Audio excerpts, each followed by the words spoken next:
Hello students, welcome to RNM academy channel. Students, આજના વિડીયોનો topic છે ત્રિહાર નિશ્ચાયકનું વિસ્તરણ. છેલ્લા વિડીયોમાં પણ આપણે ત્રિહાર નિશ્ચાયકનું વિસ્તરણ જોયેલું, પણ એમાં ચર્ચા કરેલી કે ત્રિહાર નિશ્ચાયકનું વિસ્તરણ કુલ 6 રીતે થઈ શકે અને 6 રીતે જવાબ સરખો આવે. ગયા વખતે આપણે ફક્ત હારની રીતે ત્રિહાર નિશ્ચાયકનું વિસ્તરણ જોયેલું.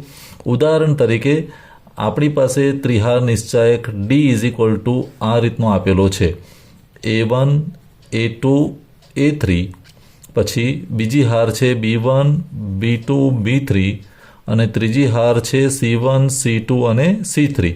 આ પ્રકારનો ત્રિહાર નિશ્ચાયક છે. તો હારની રીતે પણ વિસ્તરણ થઈ શકે અને સ્તંભની રીતે પણ થઈ શકે. છેલ્લા વિડીયોમાં આપણે હારની રીતે વિસ્તરણ જોયેલું. આજે આપણે સ્તંભની રીતે વિસ્તરણ જોવાનું છે. સ્તંભ એટલે કે કોલમની રીતે વિસ્તરણ કરીએ તો કઈ રીતે થઈ શકે, સ્તંભની રીતે વિસ્તરણ. તો આજના ટોપિકમાં આજે આપણે સ્તંભની રીતે વિસ્તરણ કરીએ છીએ.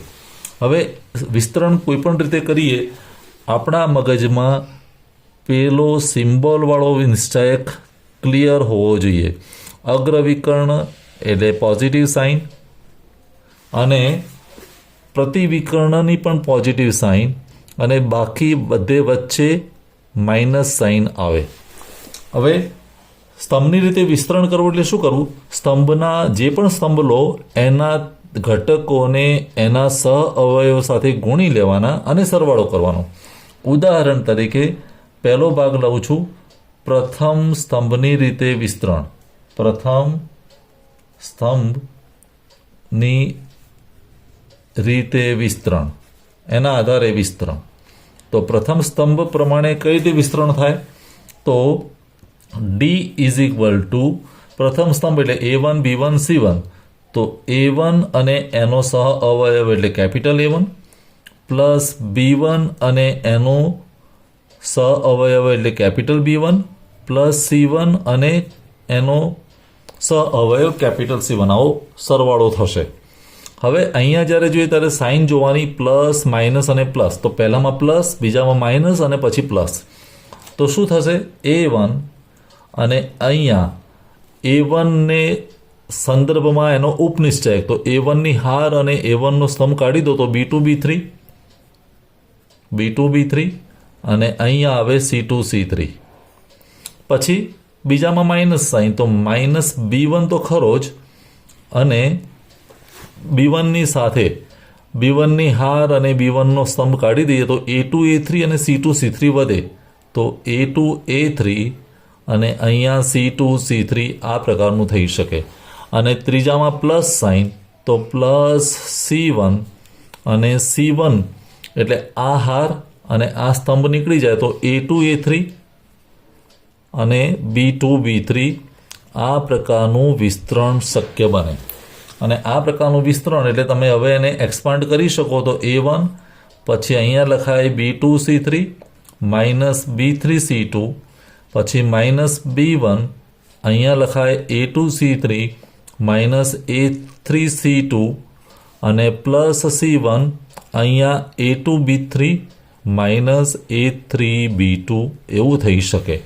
તો પ્રથમ સ્તંભની રીતે વિસ્તરણ આ પ્રકારે થઈ શકે. હવે તેવી જ રીતે બીજો સ્તંભ લઈએ, દ્વિતીય સ્તંભ. અને દ્વિતીય સ્તંભની રીતે પણ વિસ્તરણ થઈ શકે. દ્વિતીય સ્તંભની રીતે વિસ્તરણ. તો દ્વિતીય સ્તંભની રીતે વિસ્તરણ તમને સમજમાં આવી જ ગયું છે કે દ્વિતીય સ્તંભની રીતે વિસ્તરણ એટલે ડી ઇઝ ઇક્વલ ટુ બીજો સ્તંભ એટલે A2 B2 ને C2. તો A2 multiplied by capital A2 plus B2 capital B2 plus C2 capital C2.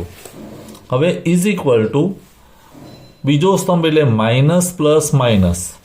તો પહેલામાં માઇનસ A2 અને A2ને લગતો ઉપનિશ્ચાયક, A2ની હાર કાઢી દો, A2નો સ્તંભ કાઢી દો તો B1 B3 C1 C3 B1 B3 C1 C3 આવું થશે.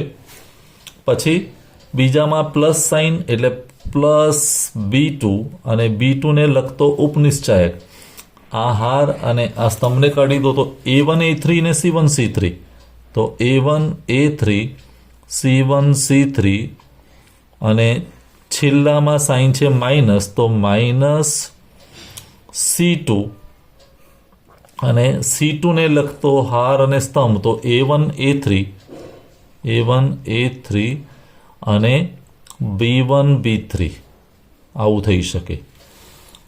Is equal to minus A2 અને બ્રેકેટમાં લખાય તો B1 C3 minus B3 C1 પછી પ્લસ B2 અહીંયા લખાશે A1 C3 minus A3 C1 અને માઇનસ C2 અહીંયા આપણે વિસ્તરણ કરીએ તો A1 B3 minus B1 A3. તો આ પ્રકારે દ્વિતીય સ્તંભથી પણ વિસ્તરણ થઈ શકે. અને હવે તૃતીય સ્તંભની વાત કરીએ તો સ્ટુડન્ટ્સ ત્રીજા ભાગમાં તૃતીય સ્તંભથી વિસ્તરણ કરીએ. તૃતીય સ્તંભની રીતે વિસ્તરણ. હવે તૃતીય સ્તંભની રીતે વિસ્તરણ કરીએ તો D ઇઝ ઇક્વલ ટુ તૃતીય સ્તંભ એટલે A3 B3 C3 તો A3 multiplied by capital A3 plus B3 capital B3 plus C3 capital C3. હવે ઇઝ ઇક્વલ ટુ તૃતીય સ્તંભ એટલે પ્લસ માઇનસ પ્લસ તો A3 અને A3 નો લગતો ઉપનિશ્ચાયક એટલે આ અને આ નીકળી જાય B1 B2 અને C1 C2. પછી માઇનસ B3 સેકન્ડ માઇનસ છે એટલે માઇનસ B3 અને B3 ને લગતો એટલે આ હાર અને આ સ્તંભ તો A1 A2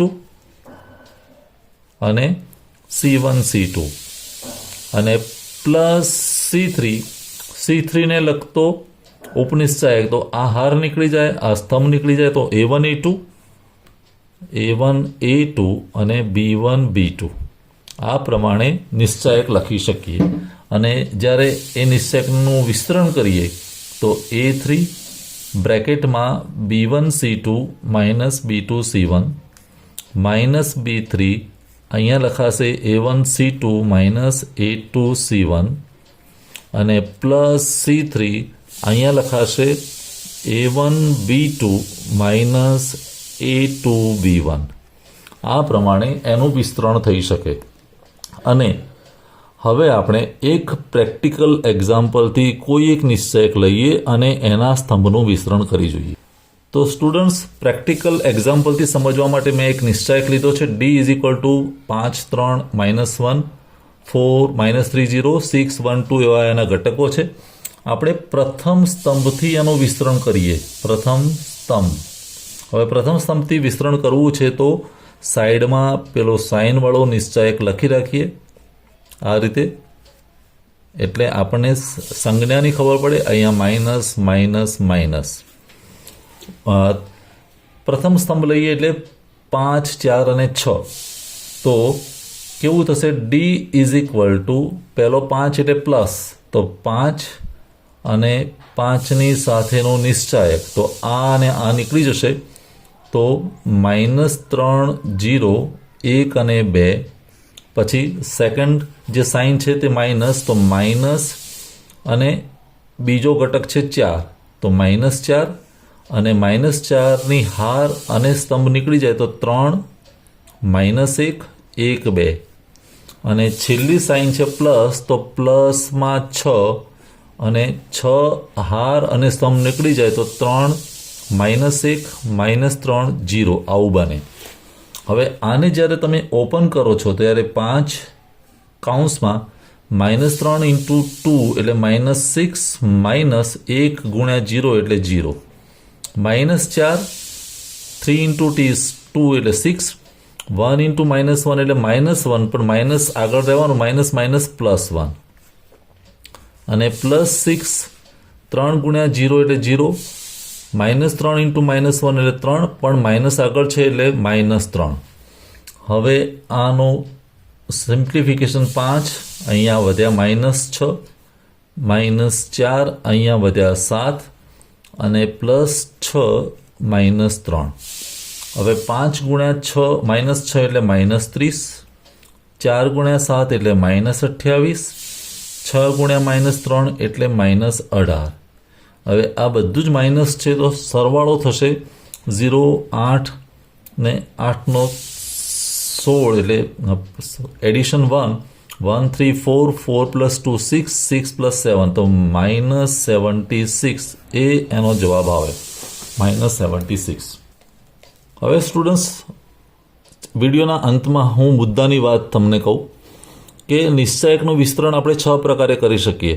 3 પ્રકાર હારના છે ને 3 પ્રકાર છે તે સ્તંભના છે. આપણને સવાલ એ થાય કે કયા પ્રકારનું વિસ્તરણ સરળ રહે.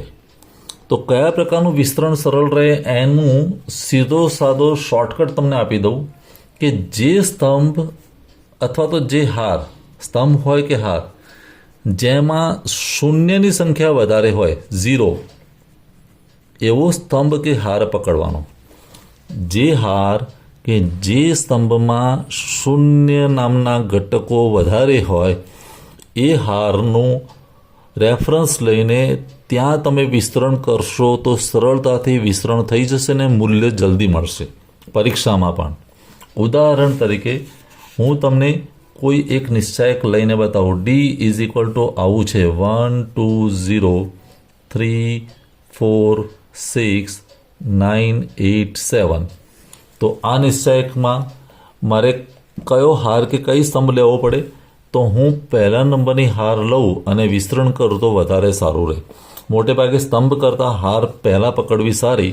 અને અહીંયા 0 છે, મીન્સ આ હારનું વિસ્તરણ કરવાથી, પ્રથમ હારનું વિસ્તરણ કરવાથી મને આન્સર જલ્દી મળે. ઉદાહરણ તરીકે હું બીજો નિશ્ચાયક લઉં છું. D = 3, 4, 5, 6, 0, 0, 5, 9, 0. તો અહીંયા કઈ રીતે વિસ્તરણ કરીએ તો વધારે સરળ રહે? તો અહીંયા 2 0 છે સેકન્ડ હારમાં, તો બીજા હારનું વિસ્તરણ કરવાથી જવાબ જલ્દી મળે.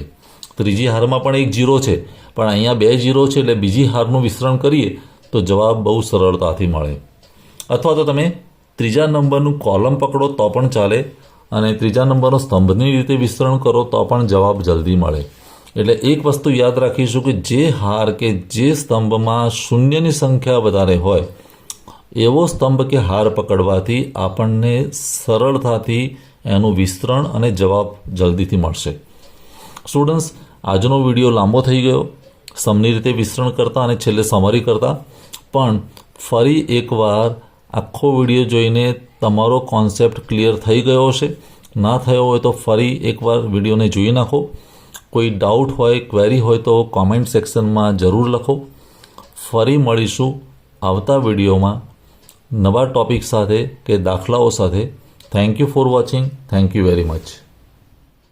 अगर आपको ये वीडियो पसंद आया है और आप मेरी चैनल पर नए हैं तो प्लीज मेरे चैनल को लाइक कीजिए, शेयर कीजिए और सब्सक्राइब जरूर कीजिए. Thank you very much.